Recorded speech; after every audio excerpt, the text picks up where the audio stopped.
So Dennis, when he played in P-Funk when I was a kid, the drums was the first instrument. That's what I really got into playing, and it was because of watching him. And he took me and put me in his lap. I was like, "Here you go, get at it." That's it. Yeah, and that was exactly it. That did it for me. So I was gone at that moment, man. All right. So are we rolling? All right, let's get this on out of the way so we don't hold you no longer.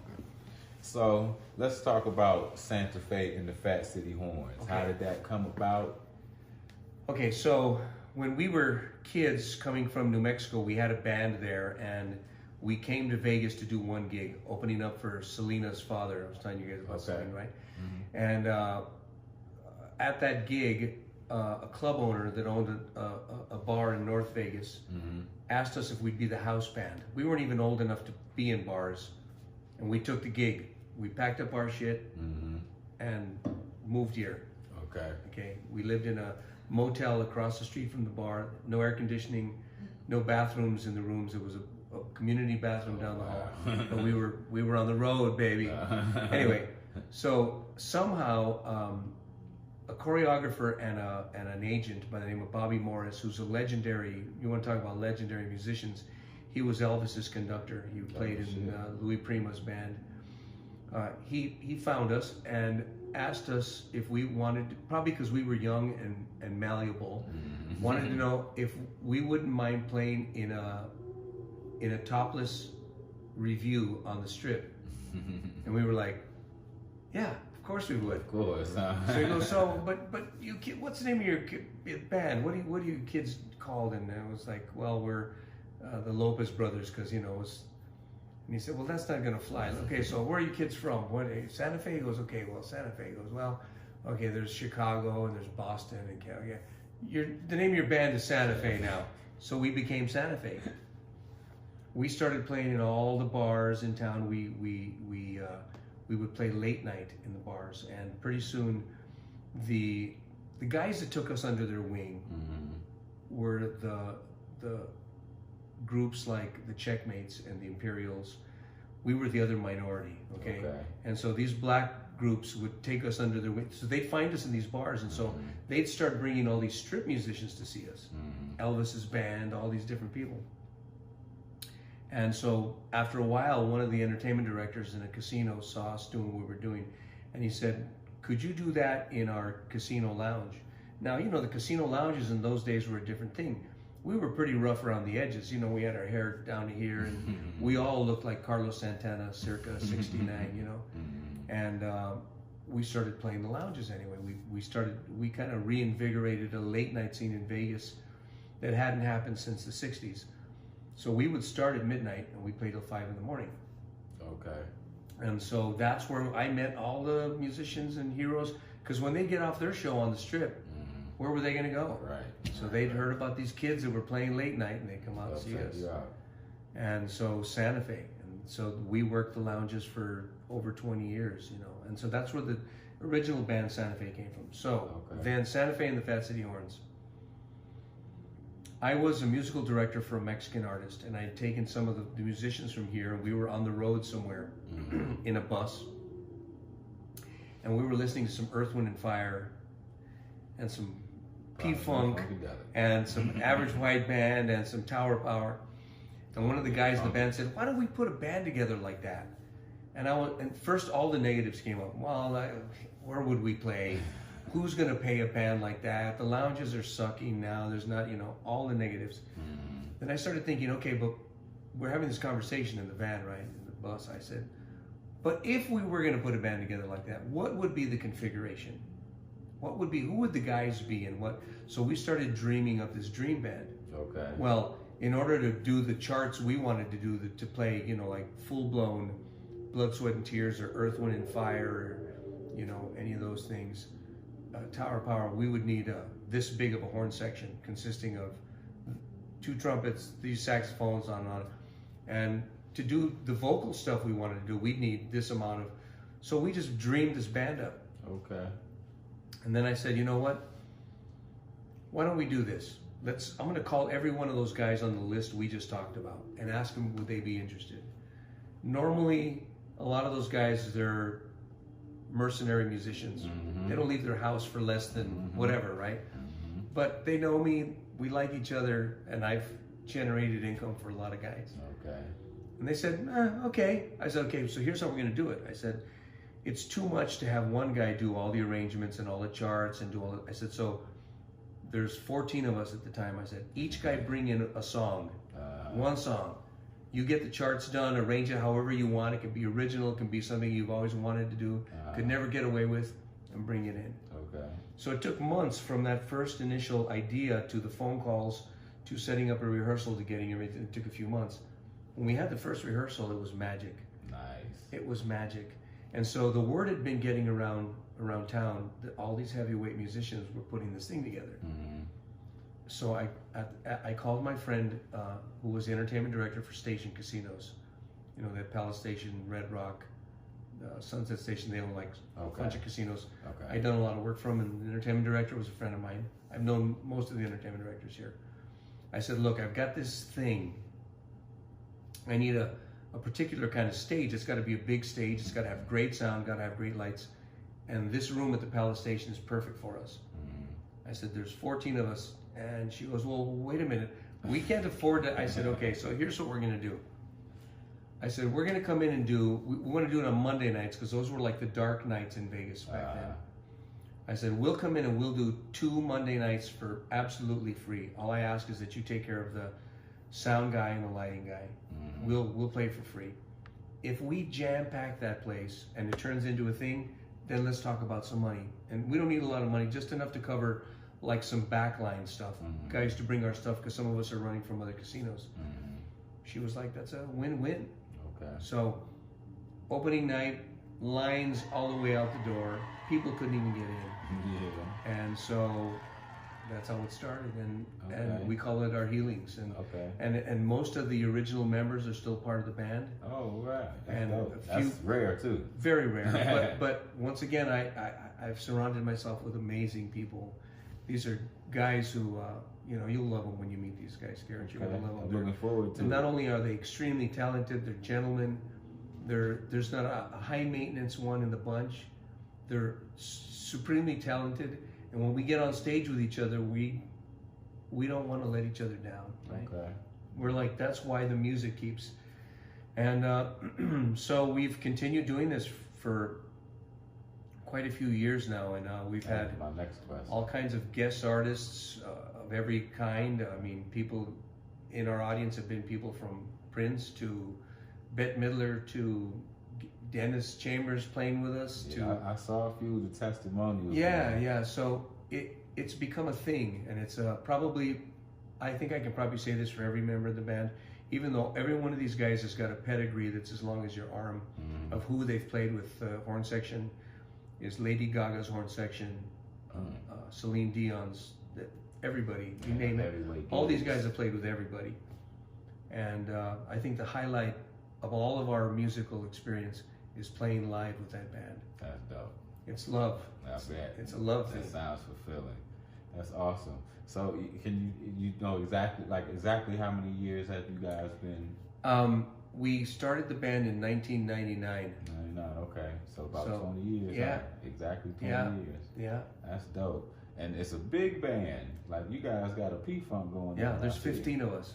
Mostly horns? 6-piece horn section, 2 keyboard players, percussionist, drummer, bass, 1 guitar, and 3 vocalists in the front. So that we've got 3 front vocalists, but there are others of us that sing in the band as well. I saw that. I think I saw that. Okay. So how do you keep 6 horn players together? Because horn players are hard to. Horn players are like the hardest to. Well, once again, it's like right. It's all in the casting. It's all in it's all in selecting the right people. And you know, there are different people with different temperaments, and I agree with you. Horn guys are different than other guys. Horn guys are different. They are, but and it was interesting when we put the band together. It was like that. But these guys got infected by the way we were. Okay. So it's the band is a combination of street players, jazz players, funk players, salsa musicians, and jazz and rock and roll guys. Nice. So we've got all these different sensibilities that are like part of what we do. And so here's what it is. I've got a couple of guys in my band who are like captains, right? So if I'm the general, I've got a couple of captains. They have respect from everybody because of their musical ability and because they're gentlemen and because they're likable people. And so I have that in the horn section. I have a captain who is respected, you know, by all of those guys who, once again, it's a matter of we all respect each other. We don't let anybody, I don't really fire anybody ever, but they become professionally incompatible with us if they're not up to snuff and they find their way out. I get it. You see what I'm saying? You fire yourself. You can't be in that band and be a weak link. Yeah. And George has that philosophy, man. He's like, I ain't gonna fire nobody. They fire themselves. He says that is that the way it is? They fire themselves. No wonder there's so many people on stage. Oh man, that's a whole nother story right there. You know what I'm saying? But that's an experience, man.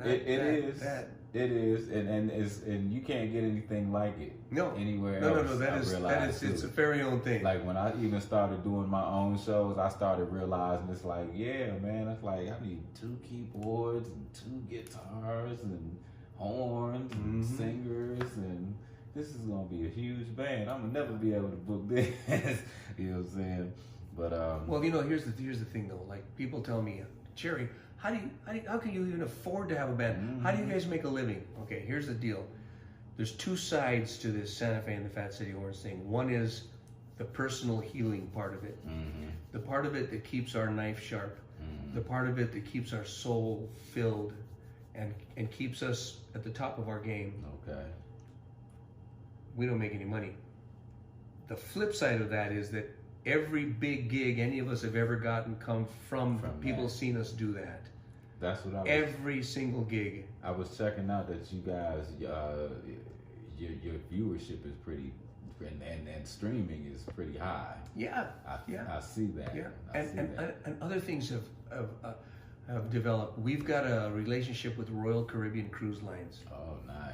So their head of entertainment for the entire cruise line became a huge fan of the band at one point, and he said, Jerry, I've got to figure out how to do something with this band. Well, they built these ships that have got, they're called the Quantum